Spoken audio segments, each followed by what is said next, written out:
هذان الرجلان هما شريف وسعيد كواشي.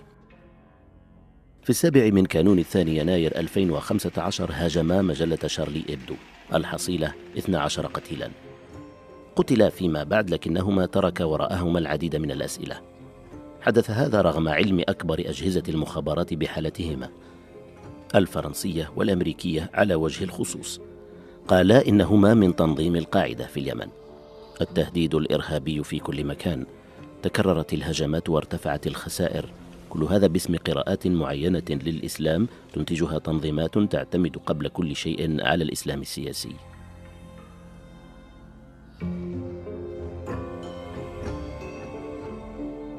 المتطرفون يتحركون ويجندون ويضربون في قلب الديمقراطية الغربية.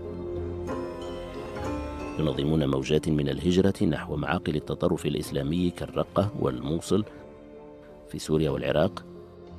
الحرب معلنة. لم تعد هناك معاقل لتنظيم الدولة الإسلامية في الرقة والموصل. هل تم القضاء على التهديد؟ طبعا لا. أهمية الاستخبارات هي أكبر من أي وقت مضى، تقنية وبشرية، للكشف عن علامات التطرف والتحويلات المالية المشبوهة والرحلات إلى وجهات مشكوك فيها.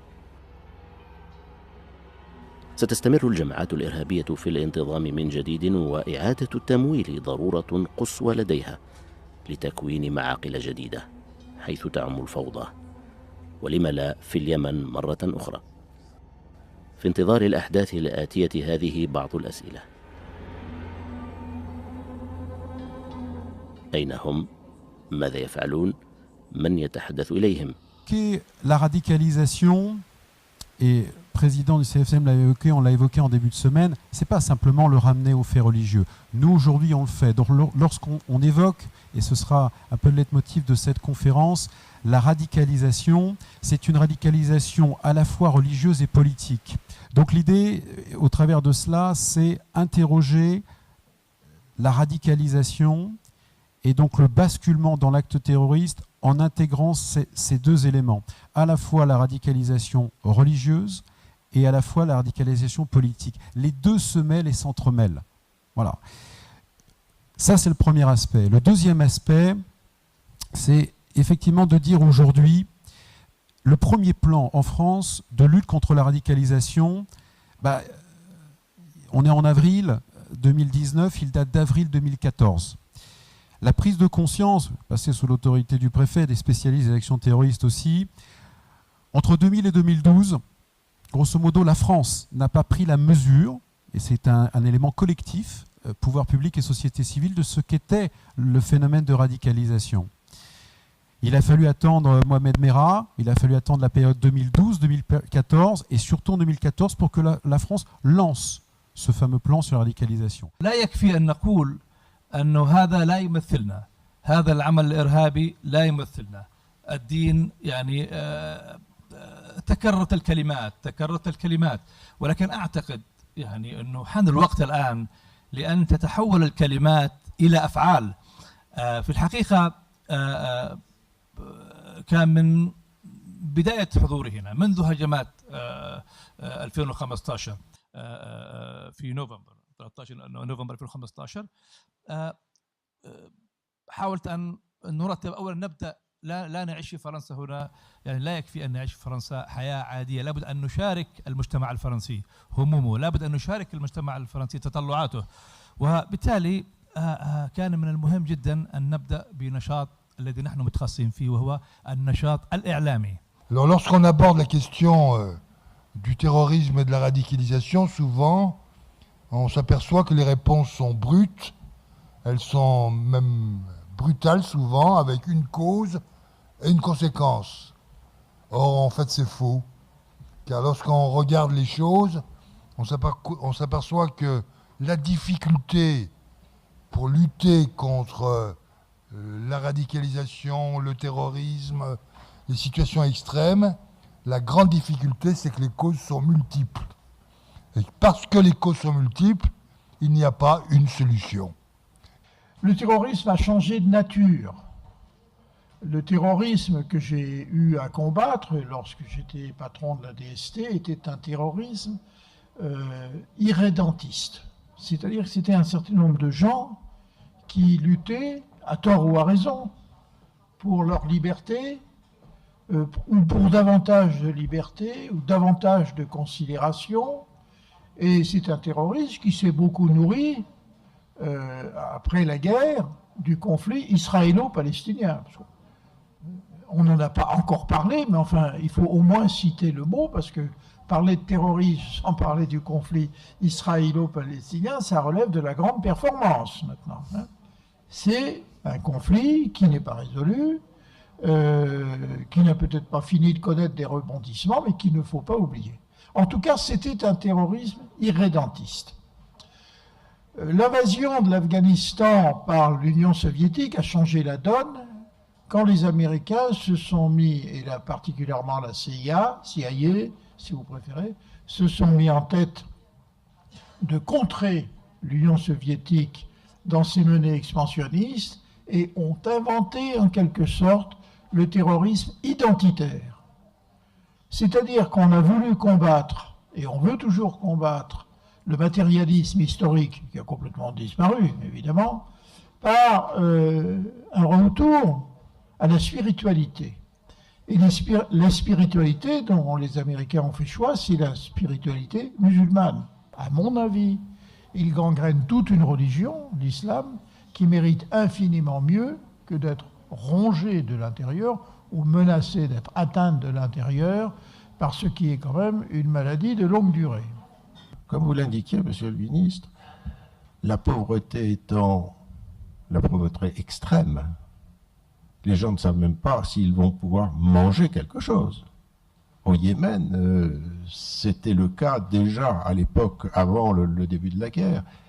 Il y a donc une nécessité, bien sûr, de lutter contre Al-Qaïda, Daesh, car le terrain reste très favorable et va le rester certainement pendant longtemps.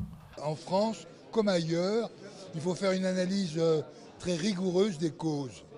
Et à partir du moment où on aura fait l'analyse rigoureuse des causes, on pourra trouver des solutions. Parce que je pense qu'il n'y a pas une solution et les mettre en œuvre. Je pense par exemple qu'il faut absolument éviter qu'il y ait dans certains lieux de culte des discours qui sont des discours extrémistes, qui s'appuient sur une mauvaise interprétation du Coran, qui s'appuient sur une analyse fausse de la situation et qui provoque, dans une certaine jeunesse un peu désemparée, le goût de se radicaliser et de s'engager. Malheureusement, quand on invite le CFCM, c'est pour parler à chaud des événements négatifs, des attentats.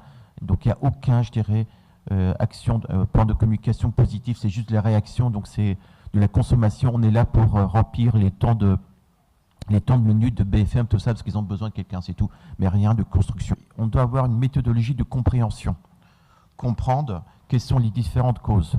Aujourd'hui, nous avons la chance d'avoir le ministre, donc M. Millon, qui a parlé des causes au niveau de la géopolitique, mais à peu près c'est la même cause au niveau de la France. Aujourd'hui, si on a une approche sécuritaire de cette analyse sur la radicalisation, sur le djihadisme, c'est un échec. Aujourd'hui, il faut se mettre, il faut se mettre dans la peau de ces personnes. Pourquoi ils sont arrivés là? احنا بنحتاج في فرنسا هنا لعقد مؤتمرات من هذا النوع لتبادل وجهات النظر، للحوار، لتقريب وجهات النظر. جزء كبير من مشكلة الإرهاب عدم معرفة الآخر. من المهم جدا جدا جدا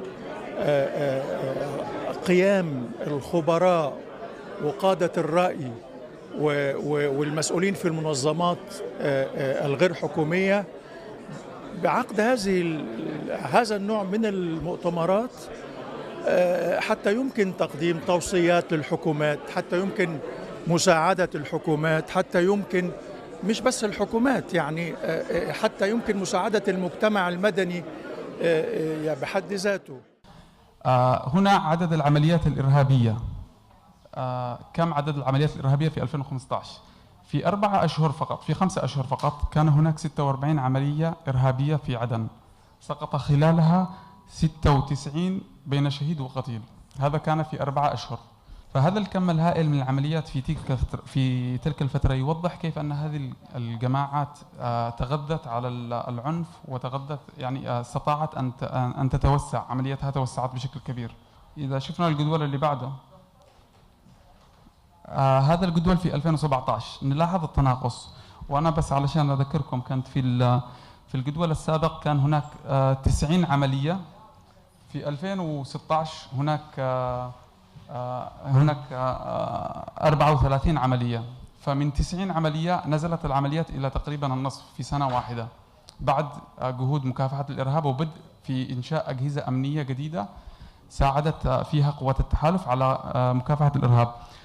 عدد الشهداء قل من 900 قتيل إلى 141 قتيل. C'est vrai que c'est un problème qui est relativement important, et de pouvoir s'appuyer sur des organisations paritaires est pour nous quelque chose d'important, parce que le gouvernement manque de moyens, manque peut-être aussi de connaissances, alors que les ONG, elles, au contraire, ont vraiment cette connaissance du terrain et peuvent apporter une vraie pratique et quelque chose de très opérationnel, que n'a pas forcément le gouvernement ou les forces politiques.